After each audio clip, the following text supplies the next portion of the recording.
இன்னும் ஹோம்ஒர்க் தேவைன்னு நான் நினைக்கிறேன். பாடல் மிகவும் அருமையாக இருந்தது. ஒளிப்பதிவாளர் திறமையை காட்டியிருந்தார். முக்கியமான விஷயம், 2 இயக்குநர்கள் பேசுனாங்க. 2 பேருக்குமே சில விஷயங்கள் தெரியல. ஏன்னா பத்திரிகைக்காரங்கிறதுனால நான் விஷயத்தை சொல்கிறேன். இதே பக்கத்தில் இருக்க கமலா தியேட்டரில் 100 ரூபாய்க்கு டிக்கெட் போடுறாங்க. ஒரு நாள் பூரா போடுறாங்க. காசி தியேட்டரில் ஒரு நாளைக்கு 100 ரூபாய்க்கு டிக்கெட் போடுறாங்க. புதன்கிழமை அங்கே போடுறாங்க, இங்கே அதே புதன்கிழமை போடுறாங்க. இதே வாரம் பூரா போடுறதுக்கு என்ன கேடு? அங்கே சிஎஸ்டி இல்லையா? ஸோ தெரிந்து கொள்ளுங்கள். இந்த மாதிரி 2 திரையங்க முன்னு வந்திருக்கு. உட்காந்து பேசுங்க. எதுக்கு புரோக்கர் நம்புறீங்க? இது ஒரு கேள்வி. இன்னொரு கேள்வி, அவர் சொல்றதுக்கு பயந்தாரு. நான் சொல்றதுக்கு பேச மாட்டேன். சன் பிக்சர்ஸு, ரெட் ஜெயண்ட் 2 தான் பெரிய படங்கள் அப்புறம் வாங்குது. தயாரிப்பாளர்கள், இயக்குநர்கள் போய் உட்காருங்க, 2 பேரையும் கூப்பிடுங்க. என்ன பிரச்சனை சொல்லுங்க. உங்க படத்தெல்லாம் நீங்க 100 ரூபாய்க்கு டிக்கெட் போடுறோம், பேசுங்க. இதையே செய்ய மாட்டீங்க. அதான் என்னுடைய கோரிக்கை. அதுக்காக அந்த கூட்டத்துக்கு துணை முதல்வரையும் கூப்பிடுங்க. இங்கேயும் துணை முதல்வர் இருக்காரு, அங்கே தெலுங்கானாலையும் பவன் கல்யாண் இருக்காரு. ஒரே நேரத்தில் 2 பேர் திரையுலகத்தில் இருந்து துணை முதல்வர் இருக்காங்க. அவரும் நம்ம வீட்டு பிள்ளை தான். யாரு? மாண்புமிகு உதயநிதி ஸ்டாலின். துணை முதல்வரையும் கூப்பிட்டுங்க, ரெஜெண்டையும் கூப்பிடுங்க, சன் பிக்சர்ஸையும் கூப்பிடுங்க, இயக்குநரையும் கூப்பிடுங்க, தயாரிப்பாளையும் கூப்பிடுங்க. உட்கார்ந்து பேசுங்க. ஒரு 3 நாள்ல தீர்வு வருதா இல்லையான்னு பாருங்க. 3 நாள்ல தீர்வு வந்துடும். இங்க என்ன நீங்களே சண்டை போட்டுருக்கீங்க. நான் ஸ்ட்ரைக்கு அனௌன்ஸ் பண்றேன், ஆகஸ்ட் 15 இருந்து இப்படித்தான் பேசுறீங்களே தவிர வேலை நிறுத்தம். அதான் சூப்பர் ஸ்டார் ரஜினிகாந்த் சொன்னார். எதுக்கு வேலை நிறுத்தம்?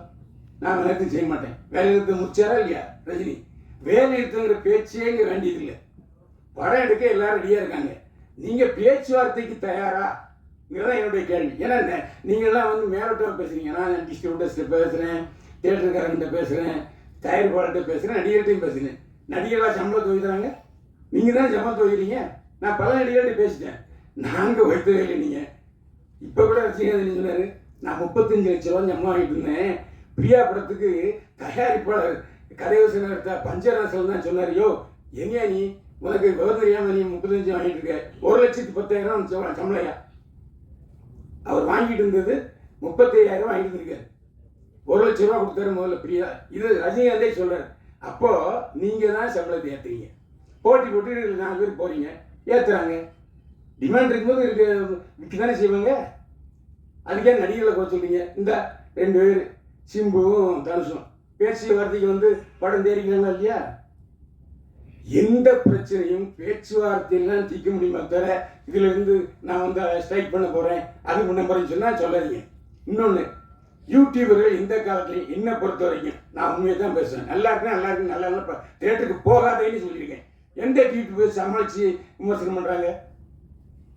இப்போ இந்த யூடியூபர் சமாளிச்சு நல்ல படம், நல்லா இல்லாத படத்துக்கு யாருக்காவது நல்லா இருக்குன்னு சொல்லியிருக்கீங்களா?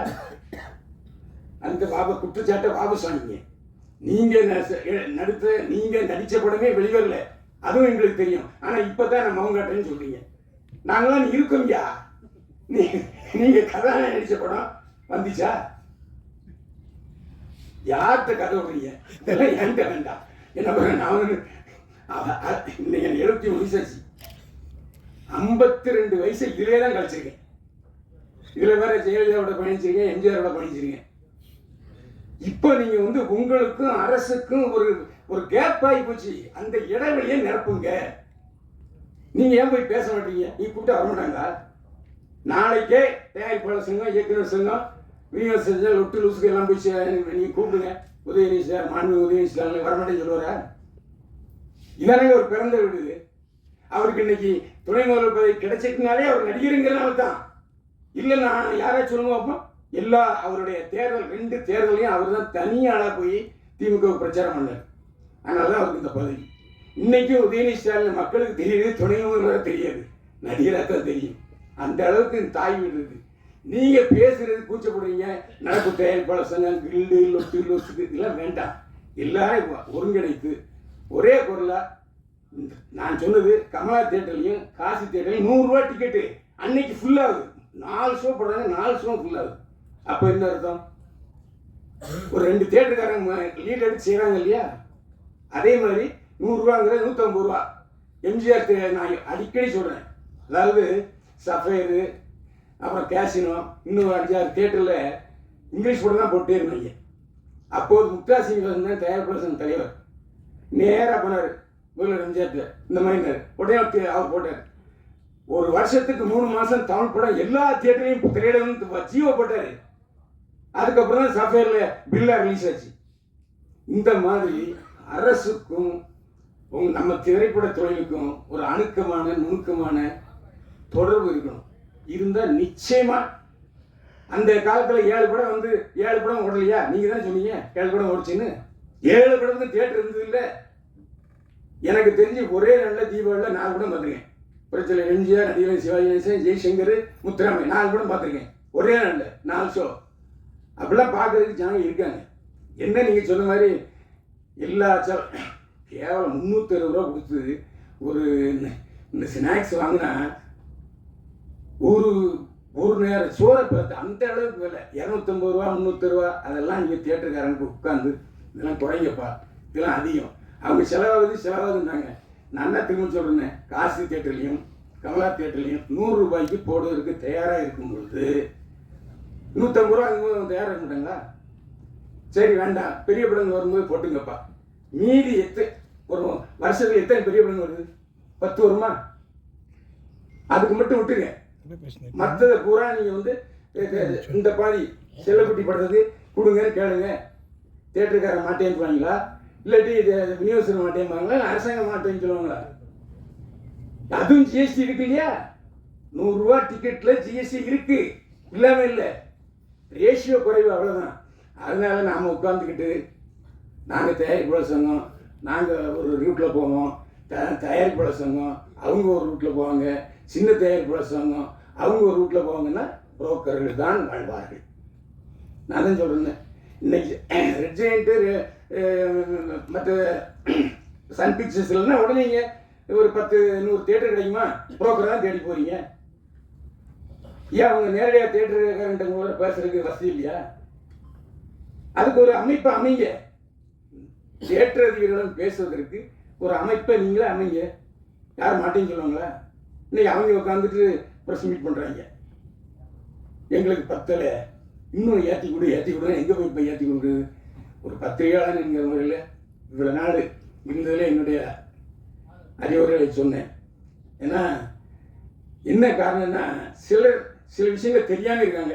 இந்த பேரரசுக்கும் சரி, உதயகுமாருக்கும் சரி, இந்த நான் இப்போ 2 தேட்டரில் 100 ரூபாய்க்கு போடுறது தெரியுமான்னா தெரியாது. அதுக்கு தான் பத்திரிகையாளன் தேவை. ஏன்னா எல்லா இடத்துலையும் மேலே வந்து யாருன்னா பத்திரிகையாளன் தான். ஆனால் நீங்கள் என்னடா யூடியூப்காரங்க நல்லா இல்லாத படத்துக்கு கூட நல்லா இருக்குன்னு சொன்னான்னு சொல்கிறீங்க. அது நல்லது தானே இது? இப்போ நான் ஒருத்தன் இருக்கேன், ஒரு படத்தை கிளி தொங்க விட்டுருவேன்.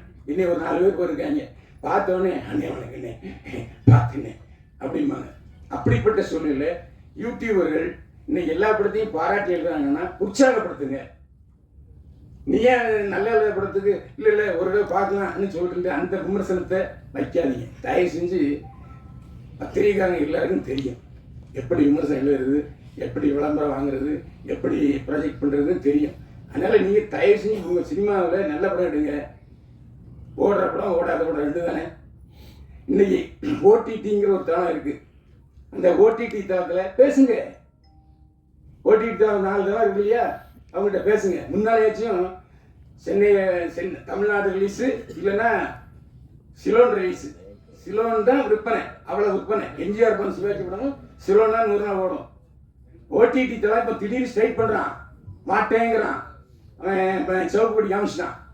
ஸோ அவங்கள கூப்பிட்டு உட்கார வச்சு என்ன அவங்க பிரச்சனை, சின்ன படங்கள் வாங்குங்க, பேசுங்க. அதுதானே உங்களுக்கு நன்மையை போய்க்கும். வியாபார ஸ்தலங்கள் இப்போ சினிமா தியேட்டரில் ஒரு வாரம், இப்போ எதுக்கு சினிமா தியேட்டரில் வந்து திடீர்னு 3 நாள் சக்ஸஸ் மீட் வைக்கிறாங்க தெரியுமா? ஓடுற படத்துக்கும் சரி ஓடாத படத்துக்கும் சரி 3 நாள் சக்ஸஸ் மீட். என்ன காரணம்னா ஓடிடி பிரச்சனை இருக்கு. ஓடிடியில் அந்த தளத்தில் இந்த சக்ஸஸ் மீட் வச்சா தான் நிறைய பப்ளிசிட்டி ஆகுதுங்கிறனால தான். இதெல்லாம் தயவு செஞ்சு நீங்கள் அதை யோசிச்சு முடிவெடுங்க. நன்றி, வணக்கம். எல்லாருக்கும் வணக்கம். நான் தான் மனஸ்வி. ஃப்ளாஷ் டிவிக்கு லைக் பண்ணுங்கள், ஷேர் பண்ணுங்கள், சப்ஸ்கிரைப் பண்ணுங்கள், கமெண்ட் பண்ணுங்கள். மறக்காமல் அந்த பெல் ஐக்கானையும் கிளிக் பண்ணிடுங்க. அப்போ தான் உங்களுக்கு நோட்டிஃபிகேஷன்ஸ்லாம் வரும். Thank you all, bye bye.